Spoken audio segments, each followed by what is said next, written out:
Love is either love is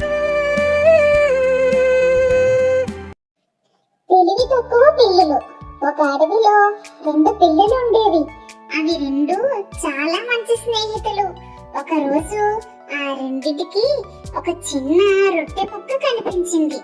దాన్ని ఆ 2 ఎలా పంచుకోవాలా అని ఆలోచించాయి. నాకు పెద్ద ముక్క కావాలి అంటే నాకు పెద్ద ముక్క కావాలి అని దెబ్బలాడుకోసాగాయి. ఇంతలో అటుగా వెళుతున్న కోతి ఒకటి వాటికి కనిపించింది. దాన్ని పిలిచి జరిగిన విషయాన్ని చెప్పాయి. ఓస్, దీనికేనా? మీకెందుకు, నాకు విడిచిపెట్టండి అని చెప్పి రొట్టె ముక్కను తన చేతుల్లోకి తీసుకుంది కోతి. ఎక్కడి నుంచో ఒక త్రాసు కూడా తెచ్చింది. రొట్టెను 2 ముక్కలు చేసి త్రాసులో 2 వైపులా పెట్టింది. త్రాసు కుడివైపు మొగ్గడంతో ఈ ముక్క పెద్దదైనట్టుంది అని కుడివైపునున్న ముక్కను కాస్త తినేసింది.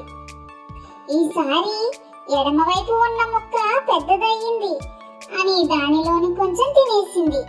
ఇలా ఒక్కో ముక్క కొంచెం కొంచెం తినేస్తూనే వాటికి రొట్టెను పంచుతున్నట్లు నాటకమాడింది కోతి.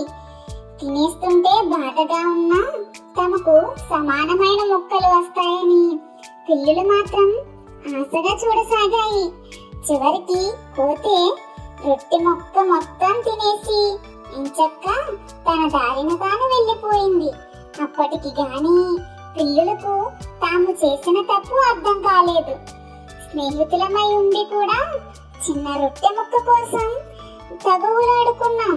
ఎలాగోలా పంచేసుకుని ఉంటే అది మన మధ్యే ఉండేది.